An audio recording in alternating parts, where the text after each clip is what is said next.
Hello and welcome to our final pre-match edition of I Follow Mariners. Today we're going to chat to manager Paul Hurst, who looks back to Wednesday's momentous events. As you can see behind me, there's some lads training on the pitch now and going through some coaching drills, but this is going to be dug up in the coming days, and also Cheapside, the work has already started there, and we can have a chat to Andrew and Jason, who talk us through what they're hoping to do. Well, they've started work actually, I think today or yesterday on. We're going to lay a new surface down there, change the irrigation, and just give Paul the tools to do the job right. It was, as Andrew said earlier, it was one of the things that surprised us, shall we state, when we went down there to see the conditions that Paul works in day to day. And let's be honest, that's his office, so we need to get that right. So there'll be a new surface there for the near term, which will at least buy us a bit of time. Then we'll get Paul into pre-season, have a run at next year, and then we're looking at longer term new option, basically, which builds a sort of facility and infrastructure that will have more of an impact than changing Blundell Park, I would suggest.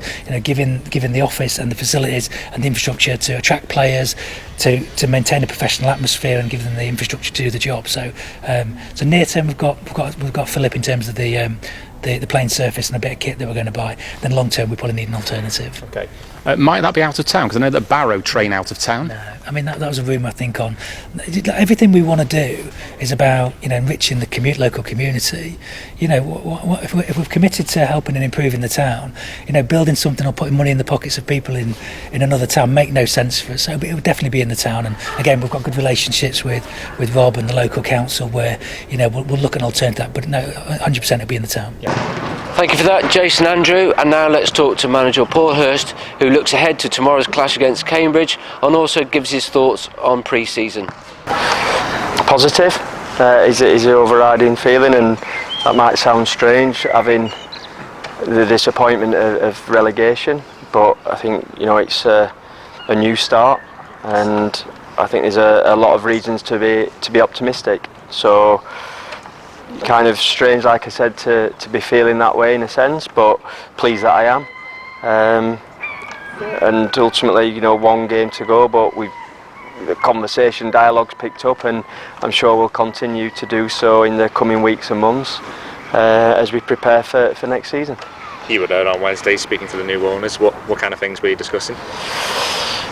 Lots of things, but about particularly that kind of culture and ethos, and they might sound like almost fluffy words, but I think as long as there's some real meaning behind them and actions that I believe will happen, that's what it's about. And I have to say, speaking to the guys, that I've said to them personally, when you go on a lot of sort of courses and things like that, there's a lot of things that Jason and Andrew speak about is what I hear on courses, but it's very rare that I've probably heard people at the top talking the same thing. So you feel like you go and it sounds great, but it's like, well, we can't really do that at our football club. And I think with these two we can. That's what I'm really hoping for. And again, sat in with the meeting with some of the staff the other day, and I'd really like what I hear. I think the staff did. There was an energy around the place. Obviously, there'll be maybe a bit of uncertainty, and we've changed. That sometimes that comes, but I think if you want to progress and move forward, then it's the right place to be. And obviously, no waiting around because the work's already underway at Cheapside. What sort of things are you looking to improve on?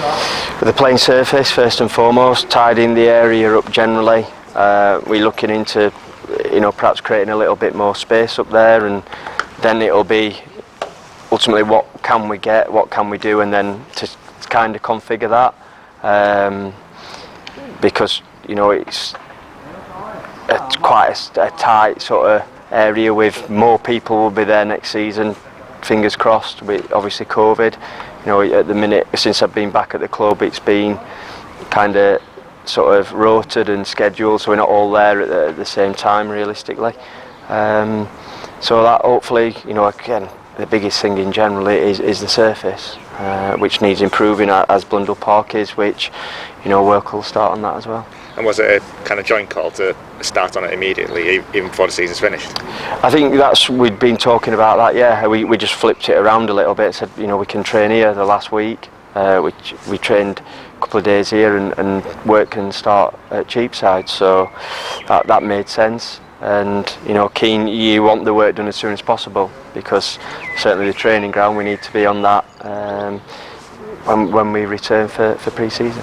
I believe you've been told what your budget is for next season. How do you feel about it? Happy, and again, I don't think that's absolute, the definitive figure. What they have said is that's the bottom figure, and depending on if anything happens or we get any sort of fortune from anywhere, then they will look at that as well.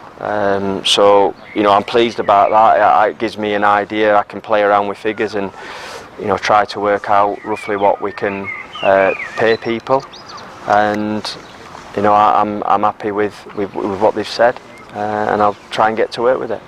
Sorry. You're right, get it tight. You obviously know what budget you're going to be working with, and obviously it could increase depending on what happens. So what does it say about your ambitions for next season? I think we want to move forward as a football club. I think Jason and Andrew have kind of said very clearly, and I'm pleased and in agreement with them that we're not going to come out and make silly statements that I'll be here before in terms of just getting out of the National League. It's so difficult. There's only that one automatic promotion spot. We're not the only ex-football league club that has got a good history and a rich history. And ultimately that doesn't stand for anything. It's something to be proud of, but in terms of winning 3 points continuously next season, it doesn't count for anything. And I think overall, from having joined the club during the first season that he had back in there, or not back in there, but in the National League, sorry, we have to, I think, and I mean this across the board, collectively, fans, the football club, the staff at the football club, the players, have to respect the division more and show humility, because it's no point saying, we're going to a part-time team. They're few and far between now. Most are full-time, and there's some football clubs that are really growing and wanting to progress. So I think we have to be more respectful of that, to try and again, I think, keep expectations at a reasonable level. There always will be, and I want there to be, because I don't want to ultimately just manage in that league. We want to get the club back, but let's go about it in the right way, and showing, like I say, a lot of respect to the people that we come up against in football clubs. Obviously a big summer ahead for you and the squad. How soon after Saturday do you expect the players to know about their futures? It'll be the beginning of next week. I'm not going to say a specific time and day, but it would definitely be the start of next week. And that's, no matter what happens, it's part and parcel of the job, but it's the part that's not the nicest part, but ultimately is essential moving forward to make changes that I feel are necessary for us, and also to inform the ones that I do want to be at the football club, to really start building that squad as soon as possible. That's the first kind of real job in it, and obviously then there'll be new players that will join the football club in the coming weeks, months. I think I said it recently, I kind of reiterate the point, we're not in desperate rush to do that. We've got to make sure that we try and get the best possible options that are out there for us, and again that might ultimately take a bit of time because of again players' expectations, etc. But what I do want to try to do, and said this, is to try and change people's perceptions a little bit about the football club as a whole, so that people are more open and excited to join us. I wouldn't expect you to put a number to it, but are you expecting a big turnaround with your squad this summer? Yeah, I think that's certainly fair to say. Fig said the other week, I'll be very hopeful now of having the fans back in. at the start of the season, and obviously maybe around to see some pre-season games.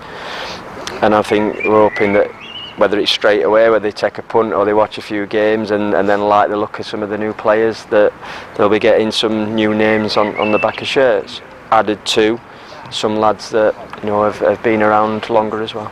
I know you're already in the process of identifying which players you want to target in the summer.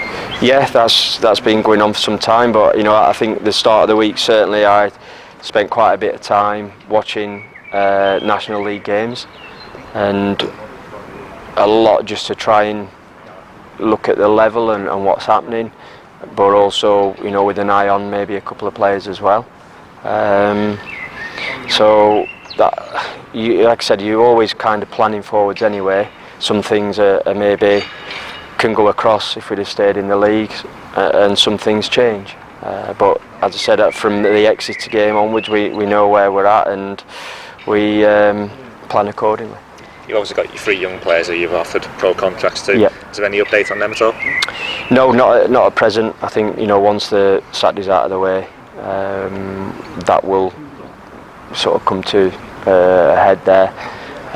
So you'd hope certainly young players would want to be at the football club having come through, but you never know for certain.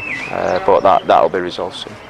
So what's your kind of overall feeling heading into the new season, back into non-league as well? A bit more optimistic now that things are coming together for you? I think for everyone, there's just that, like we spoke about, it's been going on since January, and through no one's fault but maybe history, there's been some concerns out there, and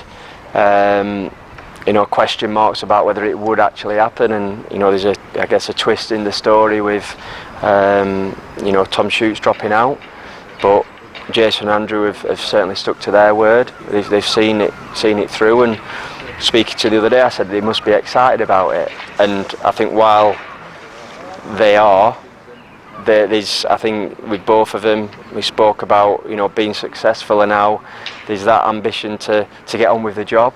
And I'm not sure, I speak for them, but it felt a little bit to me as though perhaps it hadn't sunk in properly. But I know that they want the best for the football club and will do everything possible. I think they will have a lot of support from the fans in doing so. And I'm certainly, early indications for us on both sides are that we will have a really good relationship, and I hope that is the case moving forward. You have obviously still got a game to play this weekend, one last game. How are you looking on the injury front? Fine. It should be, I think realistically, the same squad that we had, the 18 for the game last weekend against Port Vale. So no problems on that side. I'm pleased it's a game that there's something on, and we're going there I guess as the potential villains of the piece, albeit a result elsewhere would have to happen as well for us to play that major part. But as I said, we talk about the league having integrity. We've done the pre-match video today, and the analysis on the opposition, etc. And as clear as I can be, I'm telling the players that we want to go there and get a result and finish our season off. Absolute credit to Cambridge for the position that they've put themselves in. They've had a fantastic season, but that's where the praise stops, and the compliments. I want to win a game of football, and no different. We could go there and win, and they still get promoted. But ultimately, it's about I'm concentrating on our football club and trying to get the players to, finish what overall no denying has been a disappointing season and frustrating. But can we finish it on a small high? We haven't won back-to-back games under myself, and that nags at me. I want to see if we can do that tomorrow, albeit it'd be the last opportunity to do so. But I certainly don't want to go to Cambridge, get embarrassed, and just be turning up for them to have their party, because then that'd linger through the summer, albeit there's a lot of other things to focus on and concentrate on. That's great. And just touch upon Jake Eastwood, how's he looking after last weekend? Sorry, there will be a change, you're right. Jake won't be available to us, so Ollie will come in terms of that side of things. But he had a couple of days where he was suffering headaches, etc. But you know, he's back over at Sheffield United and they're taking care of him. So obviously disappointing end to that loan spell, but we wish him well. That's it for today, but remember you can catch up with all the action tomorrow from Cambridge on I Follow Mariners. Bye for now. No better way to show your love. When you can't be there with I Follow.